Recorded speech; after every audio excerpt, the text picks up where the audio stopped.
lang parang nasirunan. Makakahiga ka. May ano po ba mga amenities na pwede natin ibigay dyan na Mr. Director of Sales and Marketing ng ating Victory Line? Well, as discussed before, yun nga, since we are same with Baguio, same with Mayo, we are also innovating. We continuously innovate facilities, terminals, and yung fleet. So the latest one is our Royal Class. So it's a sleeper bus. So if you will notice, kasi marami naman talagang sleeper bus na existed. So yeah.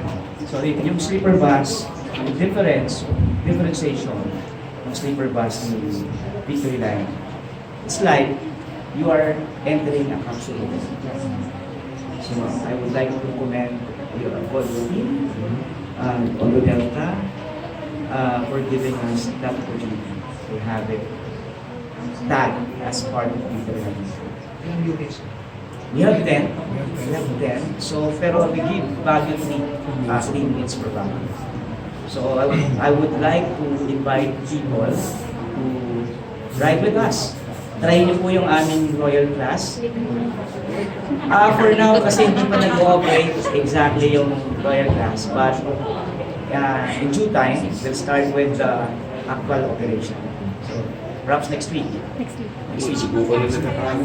Yan. Yung mga kasama ko ngayon, the vloggers and influencers have already tried it. And they are the witness of how convenient is the process. Because of the technology, iba na. So medyo maganda yung well, kasi kami, we are focusing on customer experience. So in terms of customer experience, we would like to make it on a second level, higher than the usual. So yun yung idealism between management and Anong dumami yung tips na yun? Dumami. Yung ng 2019, 30 tips today, halos na na-reach na yun. Almost okay. Ibig sabihin, may revenge travel talaga totoo yan. Yes. Na-miss nila yung Baguio. During the pandemic, yung mga hindi nakadalaw during those 2.5 years na pagsasuffer doon sa pandemic na yan, bumawi. Well, yung my hotel over na yung occupancy. Ang dami namin na talaga niyang nakukuha. Sir, tumaas po yung level ng international police. Not only yung local, tumaas po yung international police. So, we're happy to have this We're trying, yeah, we are trying to, actually we are trying to catch up with the 2019. So, we are happy to say that we are actually on top of that. In terms of transportation, in terms of food traffic sa Baguio, we are also apologizing, sir, na medyo dumami because of us. Because we sent tourists from Manila going to Baguio. May tanong sana ako. Sige, pero bago ako magtanong, just would like to inform you, based on our latest dialogue with PSA, the 2021 data natin, we just opened our country. We're the first city, the entire country that opened its economy to the pandemic.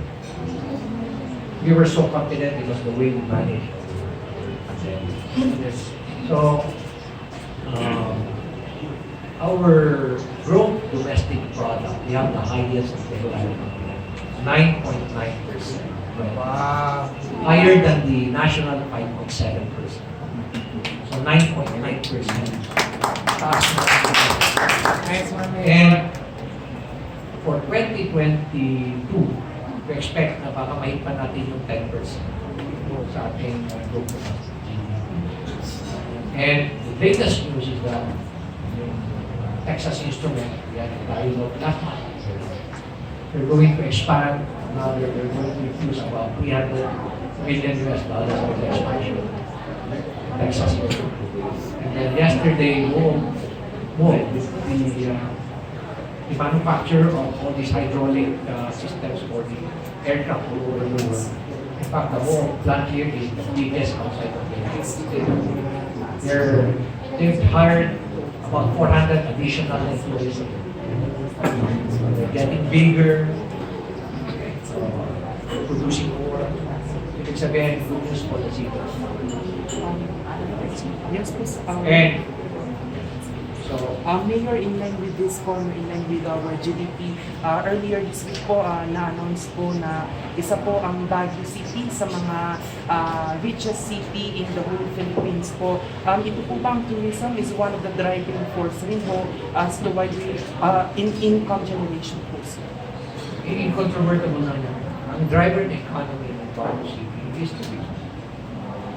But the biggest contributor of our GDP is manufacturing to PES, which comprise about 4.4%. Next is accommodation facility, tourism and related tourism. So it gives a lot of businesses to our industry. Malaking bagay yung experience. Ang malaking target. So, mas kailangan pang gawin mo sa Baguio, sa tourism. Now, the question now is, first lieutenant pa lang ako. Sign ako sa Mindanao, hindi ako rito. Nasakay ako ng touring liner. First lieutenant ako. I was 1985. Every week, every time na uwi ako, kaya then I was assigned ako sa Mindanao.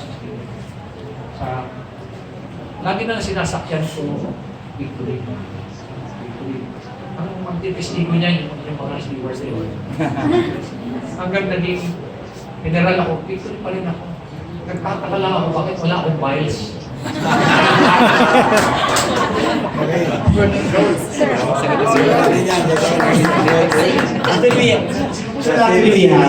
We have this card, VIP card for patrons. So we have partnered with Metro Bank with sayang. Mayor, maghanap lang po ako since tayo po yung Baguio City is already na dumadami yung mga turista at nakikita po natin na lalo-lalo during busking, meron po tayong nabibidyoan dito every Sunday as a Baguio Tourism Council, member of Baguio Tourism Council. We are roaming around. So nakikita po natin yung mga nag-anuan pa mga basura na dumadami pa rin dahil nga sa mga ibang mga tao na dumarating dito sa Baguio. Ano po yung mga ways po na pwede natin ma-minimize pa mga Okay. Ang problema rito talaga yung discipline ng tao. Yes. Although, we're one of the most disciplined. Yes. Pero marami pa rin. Isang malaking problema natin kasi sa lang the city of Baguio, they say, Bernam Park, kaya pagalis nila. Kaya sabi ko, sometimes you have to be feared rather than respected. Sometimes you have to fear the mayor. Are you aware that there was a time in 2019 that I have to take up trash and throw it back sa mga restaurant? Ilalabas na nila yung trash nila sa kalsada. Wala pa sa tamang oras. Pinapigo yung babato sa akin. Ganun din, mga resident.